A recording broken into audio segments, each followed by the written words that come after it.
quite the journey to having her son, and she's going to share all about her experience and some gene mutations that she discovered and all this craziness that went into her capability to have her son. So thank you so much. I think you have so much insight to offer women out there about, fertility and the crazy things that can happen, Rachelle. So thank you so much for sharing your story with us today. It's a wild one. So let's just get right into it. What roadblocks did you encounter when you were trying to conceive? Oh my gosh, I don't even know where to start because it's just been such a crazy journey. So the roadblocks, for sure, I had no idea were even there. Like my body was suffering from toxicity buildup big time. Life carelessly, doing what you got. And you're like, damn. So it took a while to figure out what was actually wrong. So the big one that we found was I had this gene mutation called MTHFR, which stands for a really, really, really long name that I cannot pronounce. So I'm not even going to try because I will butcher it. But if you type in MTHFR gene mutation, it pops up, and there's different strands. Had no idea this gene mutation existed, but everybody has this gene in their body, but some people's gene mutations are off. So mine's definitely off. I have one of the bad strains, the one that's called C677T homozygous, which is also a mouthful. I was so overwhelmed learning about this gene mutation because it's a lot to swallow and it's a lot to learn. But yeah, that was the big roadblock that we found going into my infertility that was hiding. Like I had no idea it was there, but that. Wow, that's pretty crazy. So when you discovered this about yourself, obviously very surprisingly, what did you try to do to remedy your fertility issues on your own? Before I knew the MTHFR gene mutation was there, my husband and I were trying to conceive, and nothing was happening. And I was like, what the heck? Why? Like all the what's and whys, and is this happening? The frustration. So we ended up doing just randomly a clean eating diet, me and him doing it together. And we ended up getting pregnant. Crazy. I was like, oh, I guess this is something to think about. So I ended up getting pregnant. Right? Yeah. Like so excited. Like I was the girl who ran down the stairs with the pregnancy test, like, oh my God, I'm pregnant. Can you believe it? Like we were waiting and my period would come and I would get frustrated. But it did when we both did the clean eating diet. And I mean, clean eating was like juicing, eating, we went to like whole foods, like fruits, vegetables, lean, clean proteins, nothing processed, nothing fried, no sugars, none of that. So we did that. The problem was we did that. I would get pregnant, but then I would miscarry. So my body was getting pregnant, but couldn't carry it. So this was before I found out I had MTHFR. So my first miscarriage, it was an early miscarriage. I miscarried at, I think it was 6.5 weeks. We went in, we never saw the heartbeat on that one. We were devastated because you just don't think that's going to happen to you. But it's very common now. I have a big breaks for anybody who has to go through any of that. So. And you also brought up another really, sensitive and topic that's really hard to talk about, it's miscarriages are so I have friends who have gone through that experience, and it's heartbreaking. But like you're saying, like you know, you didn't see the heartbeat at first, but you're still devastated by the loss of this potential life that you've been trying so hard and you want. Like, and that's not exactly an easy thing to experience, you know, especially when you want to be a parent. Like, you're trying for this, and here you are. I can only imagine thinking like, what's wrong with me? Or because I think as women, that's what we do. We assume we're the culpable party, and why can't my body hold this organism? And then not only are you devastated about losing this potential child, now you have like self-loathing. I mean, I'm just assuming here. I'm just going through like what I would feel as an individual if I was in those. And then you're like, how do I change it? You know, like what can I do? So thank you for sharing that, because I know that's not an easy subject to talk about. No, I've healed a lot throughout my journey to be able to talk about it nowadays. I mean, I think I told you this before. Like, I have my moments in my healing process where some days I'm like totally fine, and then other days I'm like, whoa, where did those tears come from? Yeah, so I feel like I've healed enough to be able to talk about it, and not be a blubbering mess. But yeah, it took a while for me to get there. It took a long, long time for me to get there. And I found the biggest part is by me sharing my story, by me sharing my experiences, like being super vulnerable, like detailed information of what I went through. It's actually helped me through my healing process. So being able to share has been a big blessing. And I found that having that outlet was huge. So I I love the community of women who I can talk openly about it with, you know, who can understand or appreciate or feel the struggles, you know, because it makes you feel like a little bit more normal. Well, that you're not alone, you're not crazy, that, you know, it's like a theme that's been coming up some in some of my conversations recently is validation. Like, you're to validate your feelings of grief or loss, to validate your struggle, to lean in and feel those feelings, and, you know, find your way through it, like what you're saying, like your journey, like talking about it. And, you know, even though like I personally didn't have a miscarriage, I was told I couldn't conceive. So I had to kind of go through a process where I was like, okay, am I okay with never being a mom in this capacity?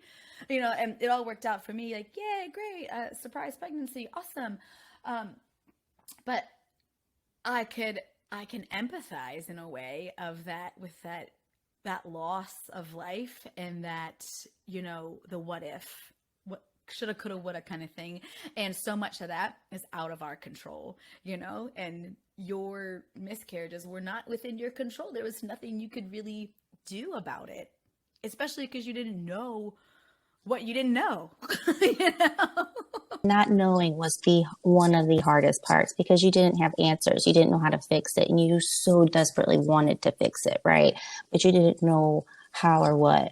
The only thing I had was knowing that clean eating was getting me pregnant. So it was doing something. It was doing something for my body. It was doing something for my husband's body, and that was huge. And that was the only thing I had. Everything else, like my self-worth, plummeted.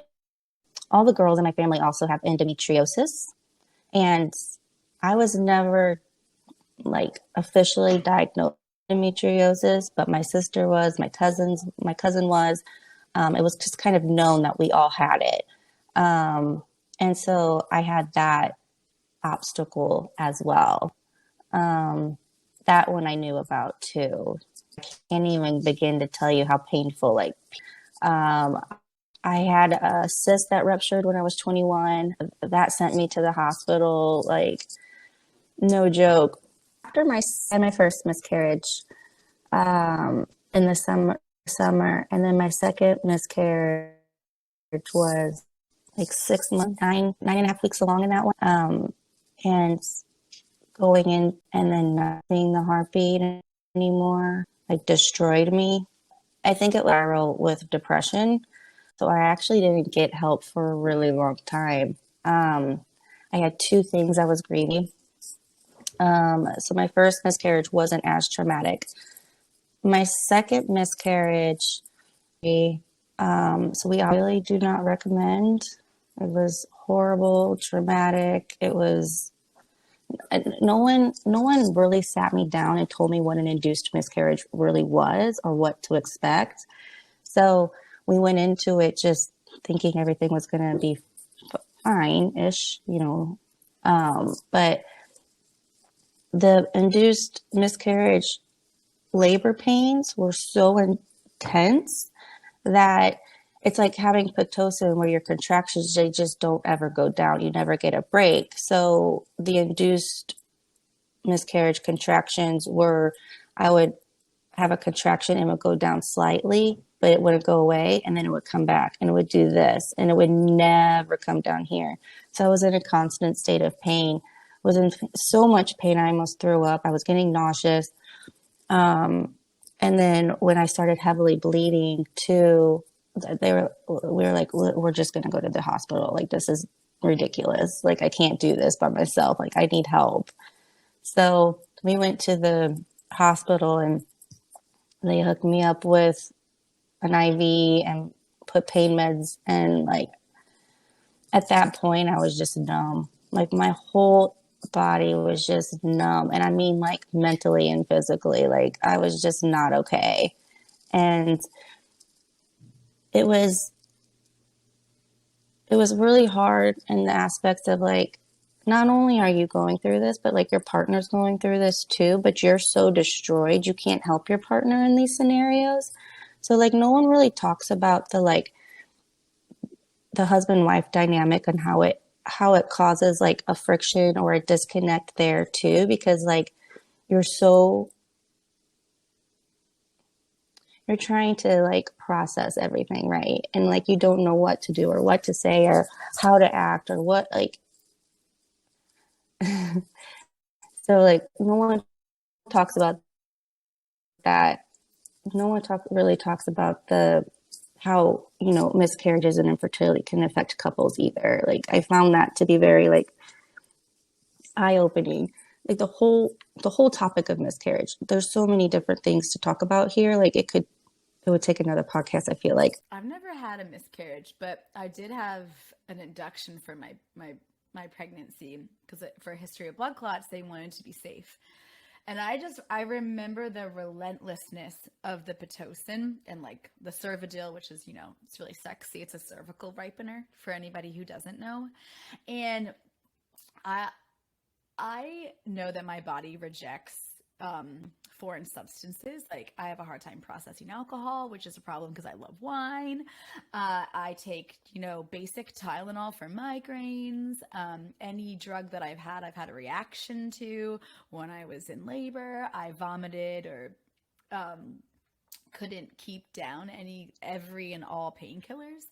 And so what I can relate to is the amount of stress on the body in those moments. Like by the time the way your body is just like, I don't want to say convulsing, but like you're up and down and it's cramping, it's expanding and contracting, and that's stress on the body. And it's not organic stress. It's not natural. The body's not ready for it yet, So I can just imagine how you're sitting there losing your baby and your body's just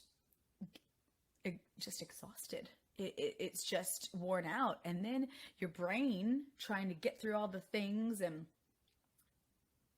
you're fried. And it's like, of course you can't show up for your partner. You can barely show up for yourself. You're trying to get through all of these levels and then you add the marriage in it. And, I think as individuals, as humans, we want to find the answers and we don't want to be the problem either. Like we don't want to be the cause of something. So it's like, well, why can't we get pregnant? Why can't I keep this baby? Oh, well, it could be you, could be me. And then the partner's like going through the same thing, could be you, could be me. Like is this struggle worth it? Like, I think that's a good point. We do focus so much on moms, and I think rightfully so. I think at this point, but also our partners are struggling too. And that's a whole different thing that in a way like I can't relate to. I don't know my husband's some of the struggles that he's had becoming a dad and an older dad later in life. Like, I don't know what that's like. So I think that's a really good point that you bring up, is our partners are going through it too. As much as we might be experiencing the physical part of it, there's a lot of emotional and mental things that go into it too, especially as a partnership. And I think my husband saw what I was going through too. And like the disconnect that it drove in between us was like, we both did not want to have another miscarriage, but we both didn't know what was wrong. And we both couldn't fix it. Like we didn't know what was happening, why it was happening. So the disconnect there was really huge. And it was the whole like, we can't fix this. That's what drove us to get help. But for me personally, like, and everybody grieves differently. Everybody goes through that healing process differently. It took me 3 years to see a fertility doctor after my second miscarriage. And I will say there was another factor that drove me down a deep, depressed spiral. It was because I lost my dad like a month after my second miscarriage. So I went through, it was a lot. A lot. I went through 3 losses within a year. And I was still trying to process my miscarriages when my dad passed away. I couldn't catch up in my grieving, and I couldn't even process my father passing because I was still back here. And so I was like, I went to my husband. I was like, I think I need to go see a therapist. Like, I don't think I'm okay. Like, I'm having a hard time grieving. I have no idea what's happening. Like, I'm numb. I was all the things. And so that's when I went to therapy.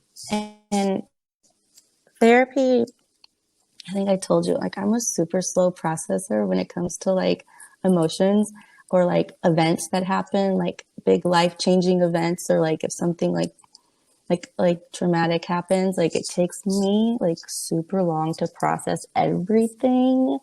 And so I needed someone to help speed that up. So therapy was a big blessing with that, because it definitely helped me. Oh God, yeah. Oh my gosh. I don't think I could have gotten through those times without therapy. I saw the therapy, help speed up that process. Even though it did still take me 3 years to go see that fertility doctor. It's okay. Everything in due time.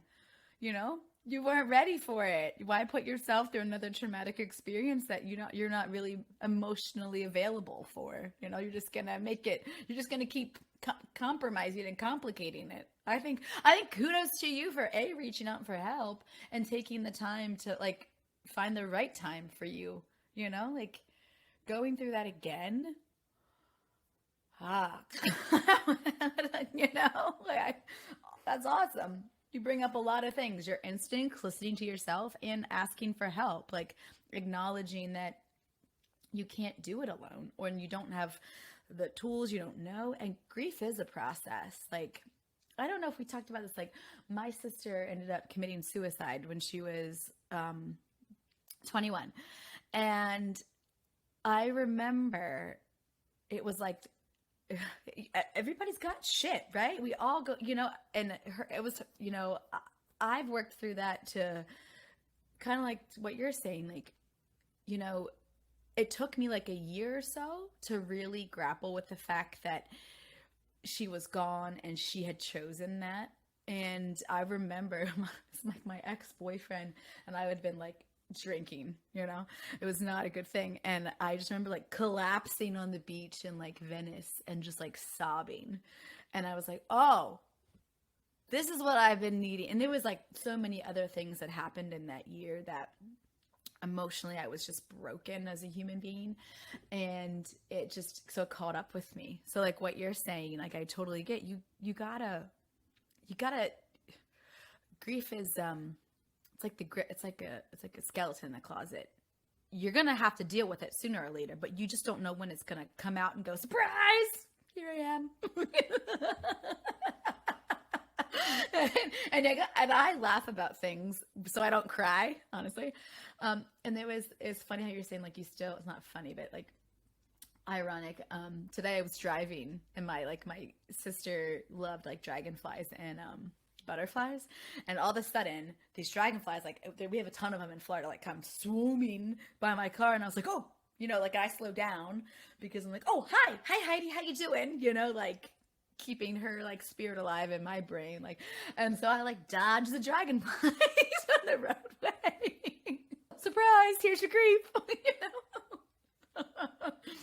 Maybe hormones.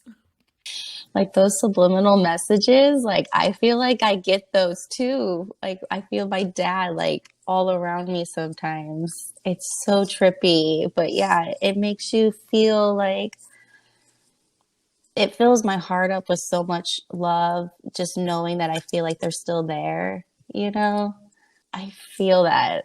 Oh my gosh, I feel that so much. I can totally relate with you on that level. We'll have to talk about that again some other time because I can tell you some crazy, trippy stories about stuff like that. Oh, I can't wait to hear those ones. So now you finally gained like, I'll say like the confidence or the capability to go see a fertility doctor. And how did that impact your journey? Seeing the fertility doctor was what we needed. And I have to thank my girlfriend for pushing me into that direction, because she was the one that said, hey, I have this friend who saw a fertility doctor. She really highly recommends her. I'm going to give you her number if you're ready. She was always so sweet and always so gentle with my healing process, and was never like pushy at all, but she was always there and in ways that I really needed it. And so she gives me the number, and it took me a while to call. But seeing the fertility doctor is what brought us our son, Maverick. And I will say, like, I was so ready at that point because I had waited so long already to be a mom. Like, I healed enough to be like, yes, we need this, So we went there. She took like 22 tubes of blood from me that day. She was super thorough. She like really was honing in on trying to figure out what was causing my miscarriages. And she was the fertility doctor found my gene mutation. And so I really appreciate her approach with us too, because she didn't do the traditional fertility doctor, like put you on meds, let's do IVF, let's do this, let's do that. She saw that clean eating, like whole foods, was working for me and my husband. So she actually put us on a holistic approach to getting pregnant again, which I super appreciated at the time. She was like, I see that you guys can get pregnant. Let's try again one more time.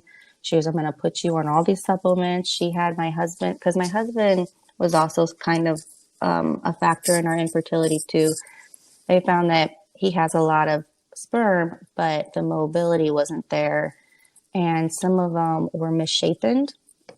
So if your sperm's misshapen, it can't connect to your egg. I had no idea. And if the mobility is not there, they can't find the egg. Had no idea. So, what? Seriously. So actually, I mean, looking back, like men's part of the fertility journey is huge. And I had no idea. Like I thought it was me this whole time, right? Like I thought it was all me, but it's both. Like you guys have to like both be in like reproductive good health in order to create this like magical baby that it's insane.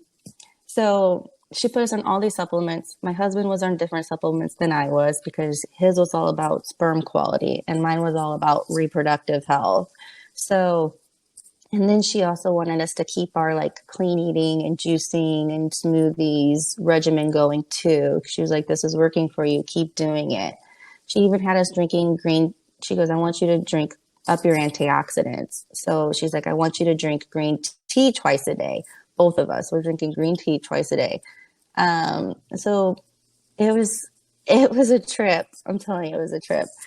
I also, during that time, started dabbling in reducing sugar dramatically because I was doing a lot of research on infertility. And sugar just causes a lot of inflammation in the body. It messes with hormones and a host of all other things. So I actually reduced my sugar like dramatically. And when we were trying to get pregnant again, I stopped eating sugar. So, that's hard and it's not easy. It's in everything, literally in everything. So we did the holistic approach and we got pregnant again.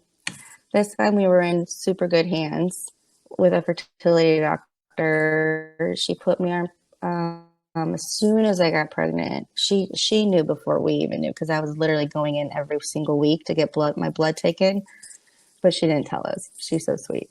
Yeah. Um, so, but she put me on progesterone right away, like right away. And they cut back on some of our supplements because some of the supplements aren't pregnancy friendly. So, so she cut back on my supplements and changed them up. And I was like high risk at this point. So they were watching me like a hawk because yes, my body was getting pregnant, but my body was also miscarriaging. So I was considered a high risk pregnancy. They were seeing me every week. I was getting ultrasounds every single week. So I was seeing the development of the baby, right?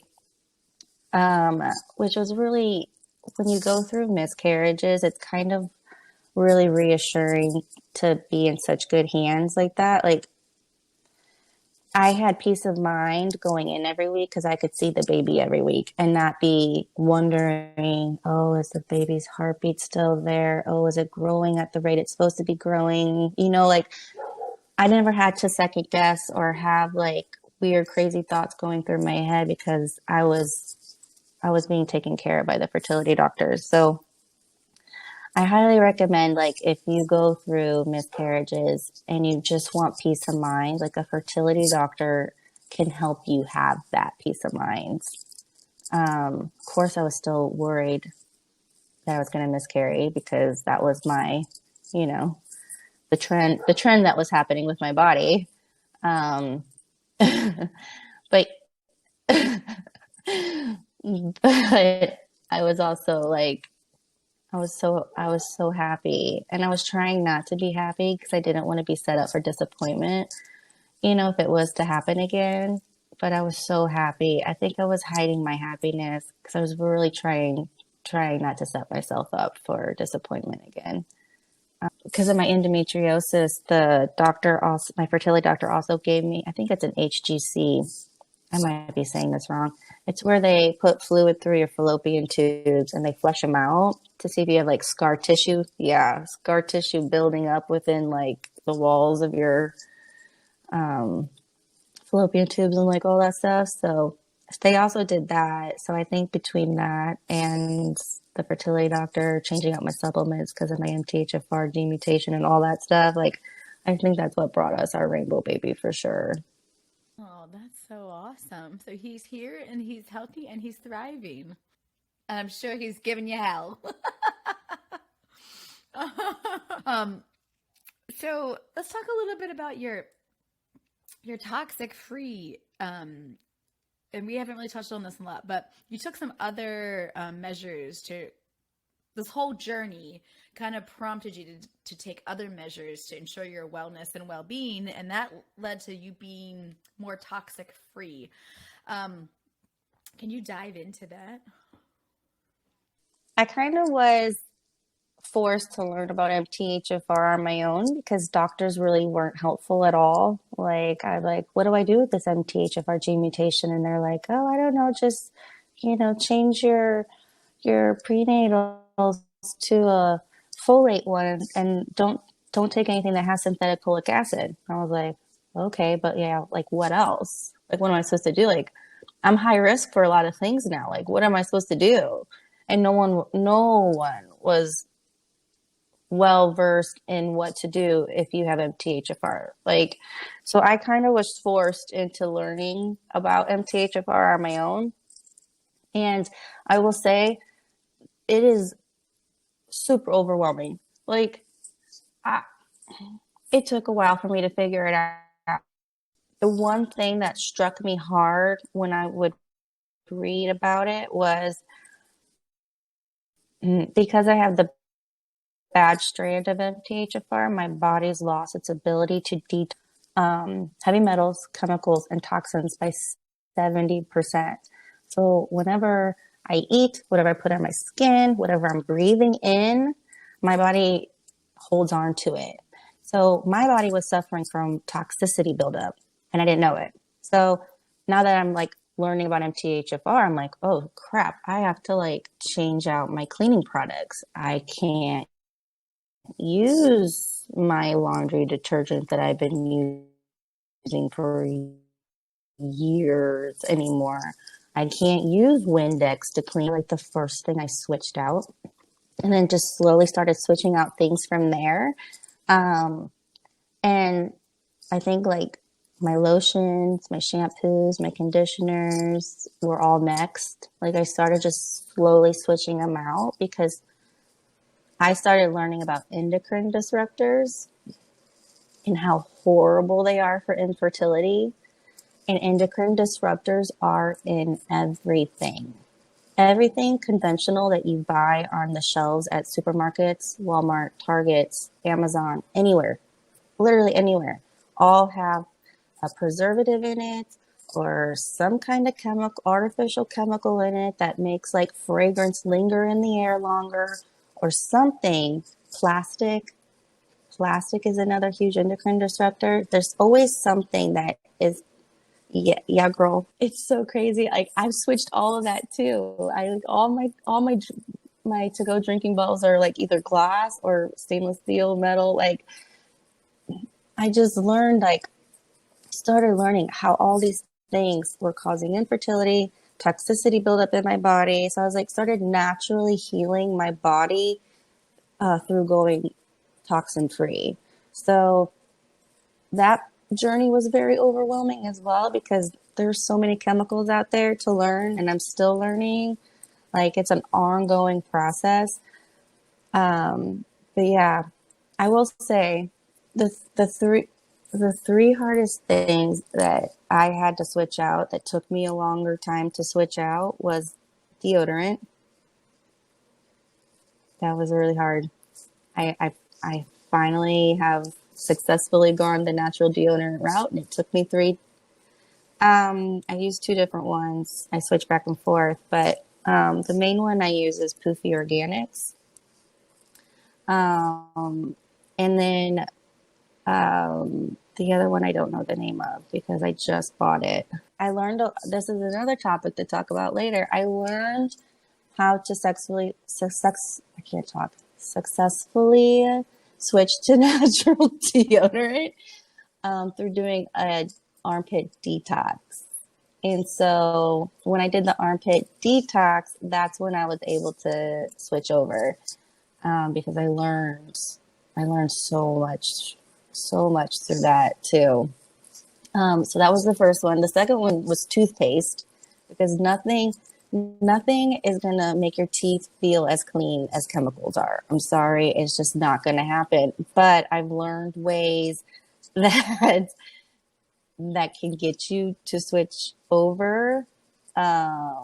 It took me a while to figure it out, but like I now know like there's some great like natural elements from the earth that can actually remineralize your teeth. Yeah, so I'm like, okay, whatever. My teeth aren't feeling as clean as that chemical feeling clean, but I know that what I'm putting on my teeth is actually healthy and I'm not swallowing chemicals anymore. And or absorbing it, because your mouth actually is a huge absorbing point. Like even if you're not swallowing it, you're still absorbing it through your mouth. So yeah. And then the third one was makeup, because makeup's so expensive and it's hard to switch out makeup. Like I had to like slowly switch out my makeup one by one, like slowly. Um, yeah. Oh, and hairspray. Hairspray was another hard one because, oh, yeah, that makes it really easy. Just got to be like me. Don't wear makeup and don't do your hair. And then you don't have to worry about it. It's great. I, I get you, girl. I get you. It's hard. It's not an easy road, but like taking the baby steps and just like learning as I go has really just like opened my eyes to this whole new world of holistic healing and holistic living. And I'm so fascinated by the human body now. Like I think after my dad passed away, because my dad passed away of liver cancer. And so I really got really into liver health and like figuring out like why is the liver so important, and it's so connected to toxin free living. Like it's so connected because I read this one book that says by the time you reach the ages of 38 and 40 is when people start to notice like their health declining, whether it be, joints not working as well, getting injured more, autoimmune diseases are on the rise, diabetes on the rise, heart diseases on the rise, like cancers start happening. Like they said, once people turn that age, their body starts to naturally just starting to like decline. And it says it's all because of our modern lifestyle these days. Our livers are being overworked. And so, yeah, crazy. So by the time you reach the age of 38, your liver's now like, hey, F you, I'm going to stop working like I was doing for you because I'm tired.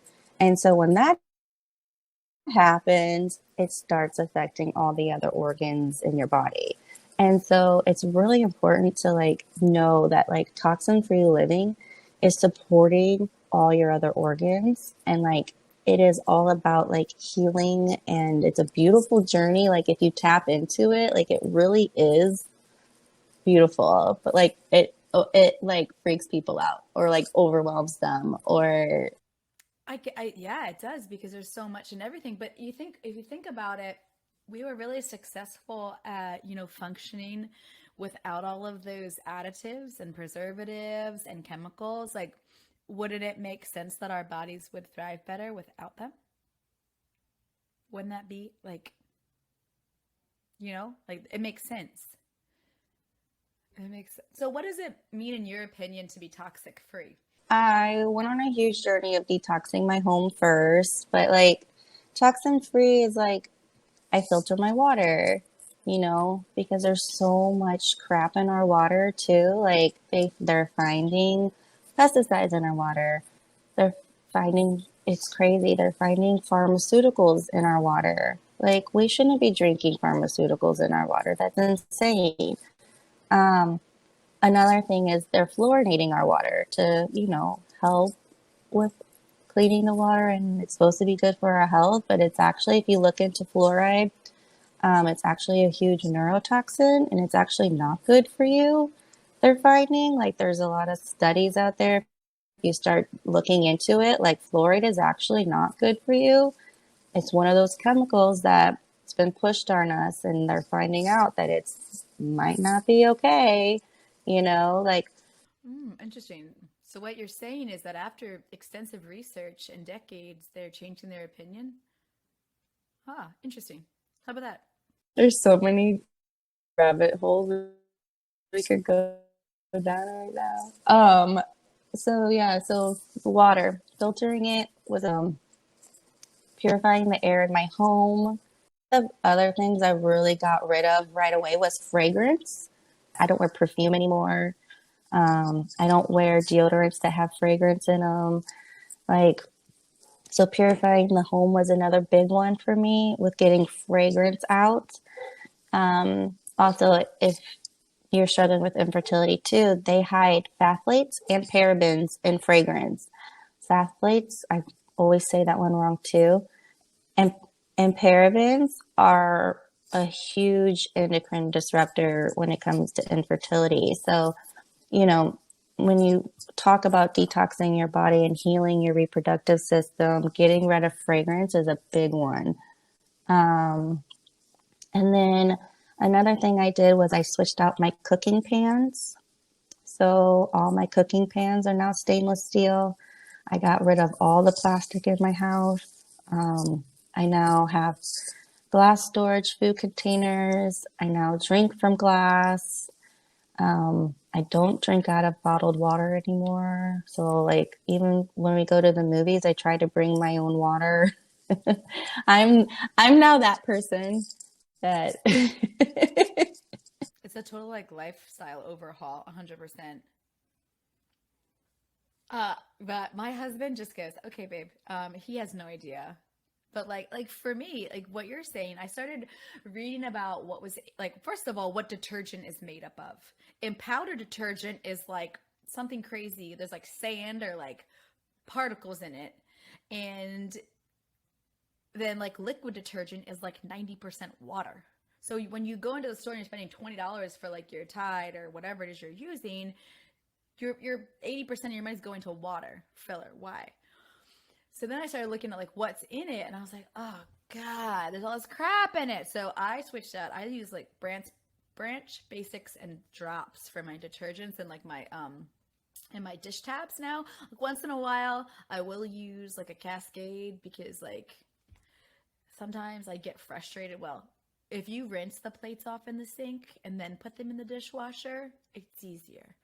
But if you put it in there with food stuck on it and you don't rinse it, it's not going to work. So once in a while, I need to use Cascade because I have a house full of boys. Um, and then I totally lost my train of thought. But there's like little things like that I've tried to do, and then I'm trying to slowly. So I won't buy Tupperware like plastic containers. I use the to go containers from like restaurants until they break, and then I toss them so that I'm not like contributing to the plastic downfall. But to your point, like my son went for his lunchbox, he has like a little plastic bento box and it's cracking. So and I'm just going to get him a stainless steel one and go from there. And the other thing that you're talking about, the flates or phthalates or however the hell you say that stupid word, there's so much of those in like dairy products, and those are really bad for boys in particular and men because they're like testosterone blockers. So like your kid's like, oh yeah, drink milk, which I have a whole other topic for a different day about the whole dairy industry. But yeah, drink milk. Blah, blah, blah. But there's so much crap in your milk and all that plastic, like all the tubing from the cows and blah blah blah blah blah blah. Like it's carrying all those phthalates or phthalate to the milk. You can't get rid of them. They're finding plastic in our bloodstreams now. Like that's not healthy. That's not okay. Well, and you know the sad part too is like microplastics are also in our water. Microplastics are everywhere now. You can't get away from them. So, you know, you can try doing what you can to reduce your toxic load, like doing what you can all adds up.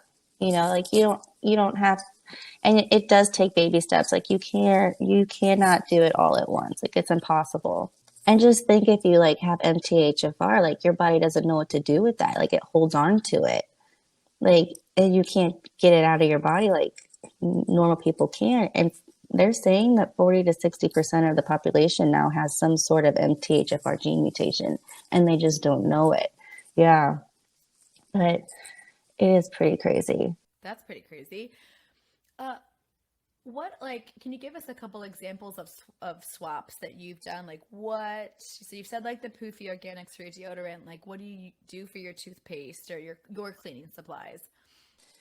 Um, I tend to rotate what I use out sometimes, depending on what I can get, because I live in the country now. I used to live in California, where I was had easy access to a lot of things, but now I'm in the country. So Poofy Organics is a company that I found when I was looking to switch out products, and it's like a one-stop shop where it has all your toxin-free essential needs. I ended up loving them so much, I started being an affiliate for them. So I know, because you want that discount, right? I'm like, yes, I'll sign up for a discount. Um, yes. I also love Dr. Bronner's. They have a self-care line when it comes to like, they have a really good Castile soap and that I love. I like the unscented baby one a lot. I use it to make things too. Like I start making products as well with, so I really like Dr. Bronner's. They also have a toothpaste, which Dr. Bronner's toothpaste was a hard one for me to use just because it doesn't feel like that chemical cleans. So I actually will dip my tooth powder. I'll dip the Dr. Bronner's toothpaste in a remineralizing tooth powder and brush my teeth like that. And it actually helps a lot. But I make my own cleaning products now. I infuse vinegar with like citrus peels and herbs I'm growing in my garden now because apparently I'm a newfound gardener with my country living lifestyle. Um, growing. All Windex really is, aside from chemicals or any glass cleaner or like counter, is water, vinegar, and lemon is all you really need. I'm just too lazy to do it myself, so kudos to you. I got a lot of vinegar too. Maybe I should change. Vinegar is a hard one because my husband hates the smell of it. So I try to disguise the vinegar smell as much as I can with like the herbs and the citrus peels and essential oils, but you can still smell the vinegar. So, that one's a hard one. I also like the cleaning supplies from Poofy too. They have some really good smelling ones. Um, so my food was a hard one to switch out to because in order to escape the whole glyphosate pesticide GMO world, you kind of have to go a more organic approach. But that also means, it's going to up your grocery bill, right? So you kind of have to figure out like what you can buy organic and what you might not need to. And I found that EWG.org does a clean 15 and dirty 30. I'm sorry, dirty 30 is a different list. The dirty dozen. The dirty 30 is a list of the top 30 chemicals to stay away from. But EWG.org does a list called the dirty dozen and the clean 15. And it helps you find out which of the produce items at the grocery store have the heaviest amount of pesticides on them, which you should buy organic if you can, and which ones have like none detected at all or like such a little trivial amount that it's like not bad. And they call that the clean 15, and you do not have to buy those organic if you don't want to. So I find those resources to be super helpful in that area. EWG also does a skin deep database where you can like scan your barcodes and figure out how toxic your products are on according to their scales. So you kind of have to like do some research on that on your own too. But if like you're just starting out, that's a great resource. There's also an app called Think Dirty. I think it's called Think Dirty. That one costs money though. There's a lot of resources out there that can help you. I've coached a bunch of my friends with healthy swaps. I also do sugar detoxes now twice a year. And I coach people doing sugar detoxes because sugar is like super addictive. It's super hard to reduce your amount that you eat, and it causes a lot of health issues. But I teach people how to have a healthy relationship with sugar. And so I find I do that twice a year too. And I teach them like what bad sugars to stay away from and like what sugars are actually healthy because it's still sugar, but they're healthier and they actually have like beneficial aspects that can help your body, but you always have to eat it in moderation, right?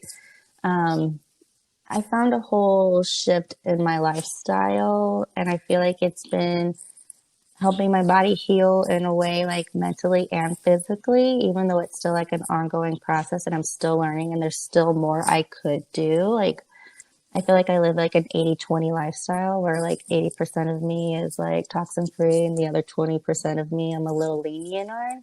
I have a lot of companies out there that I really love and I really refer, and even like small companies. Like we both know Megan, like she makes a great product called Tallow and Honey. Like I'm obsessed with her product. I have mommy friends who make their own stuff too, and I like buy from them as well. I try to support and women as much as I can. I'd rather buy from, small businesses than big corporations. So I do have a lot of people out there. Yeah, right. I have a lot of people out there that I admire and I love and I support. What about if people want to follow along with your toxic free journey, lifestyle, or where can they find you at? Right now, I'm mostly on Instagram at Rachelle_Conger, with the toxin-free mama coach page. I'm in the midst of creating a website to start blogging. I got to get all the stuff that's in my head out. So I want to start blogging. It's so hard.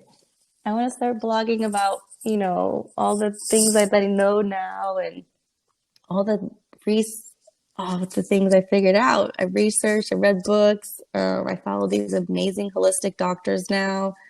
So I want to start blogging.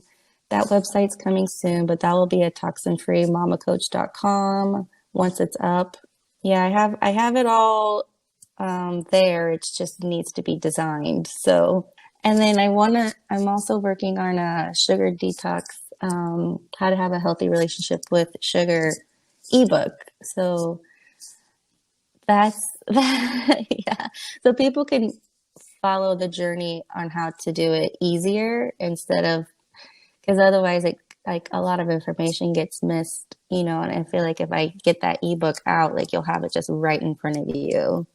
So I'm working on that as well. And then I'm also working on making products. Um, so it's all happening slowly. My son's a big inspiration to me when it comes to like making products because he also has MTHFR and he has the same strand as me. So I just feel like he's like destined to like have infertility issues too. And like he's going to be high risk for all the things I'm at high risk for. Like diabetes is one of them. Last summer I was diagnosed with prediabetes. Like I'm high risk for so many things. I'm not pre-diabetic anymore. I've learned how to control my insulin resistance, but I'm still like right there. Like it could sneak up at any moment, like if I don't watch it. So Then all that sugar stuff is really good for you, like to be aware of and maintain. Absolutely. And if you can like I was gonna say if he blah, blah, blah, I can't speak now. If he has the same thing you do, getting ahead of the curve now and getting certain healthy behaviors, or you're at least trying to instill them. I mean, he's still going to be a teenager and adult someday, so you know, but at least trying to like give him the tools to be successful in the future. Maybe he won't have the same hurdles that you did. So I think that's smart. gosh, I wanted to know if he had MTHFR right away, so I got him tested right when he was born because I really wanted to set him up for success as much as I could. And so, yeah, it's been a different way of raising a child because I do have him on a dye-free diet. I do have him, on certain, he is using toxin-free products, where I was raised on more conventional way, but it's interesting. I hope I am setting like a good role model foundation for him, but I'm also like not trying to deprive him. So like I'm trying to find, as a mother, like I'm trying to find that balance. That's a hard one for me. It's hard. Like I have to like let go. Yeah. You know what he said to me one day? He goes, Mom, and I feel so bad saying this, so please don't mom shame me, but he goes, Mom, he goes, how come I don't eat McDonald's? And I was like, well, baby, I was like, there's actually nothing at McDonald's you can actually eat. So backstory, my son has 8 food sensitivities and the gluten, dairy, peanuts, beef, like you name it, all the high ones are all there for him. And so there's literally nothing at McDonald's he can eat. Yeah. And he goes, well, all my friends eat McDonald's. And I was like, well, what's at McDonald's that you really, really want? And he was like, well, I want the surprise toy, the toys meal. And I was like, okay. So like we go to McDonald's, we get him a toy, we get the kids meal, but I had to throw away the French fries and the chicken nuggets and replace it with ones he could have. Right. So I'm like, I'm trying to figure out that balance with my son so he doesn't feel deprived because I don't want him to be the only kid that doesn't eat McDonald's. Right. But at the same time, like I'm trying to keep him as healthy as possible because of his gene mutation. So I'm like, it's a huge struggle for me. And like as a mother, like I'm learning as I'm going, but yeah, it's hard. My kid doesn't eat McDonald's. I think he's had McDonald's once with his grandmother. He doesn't. He has we he is I think he's had fast food with us maybe once or twice. And that was when we were traveling and had no other options, but he doesn't. It's not like we don't eat fast food. But even if my husband wanted to, maybe my husband does, but Declan and I don't. It's like a non-negotiable. And don't get me wrong, I love I love a McFlurry and French fries, but Mama does not cave. If I do eat fast food, it's usually like Chick-fil-A because I love their waffle fries and their chicken nuggets. But I haven't had that in years, probably like 3 or 4 years. It's always hard when you're traveling too and like trying to stay away from fast food. Like I'm constantly having to pack food in a cooler, like snacks. My purse is full of snacks. I'm always having to bring him his own treats to school and birthday parties. Like, yeah, you gotta do what you gotta do. Right? I mean, you gotta do what you gotta do.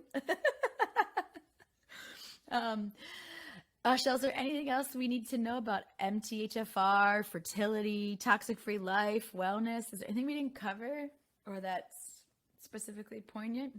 There's so much to know. Like I don't want to like overwhelm people with it. I don't want just know that MTHFR can set you up for a whole bunch of health issues if you don't know it's there. Like you can get tested for it too. Like you can ask your doctor to test you for it if you have a feeling that you have it.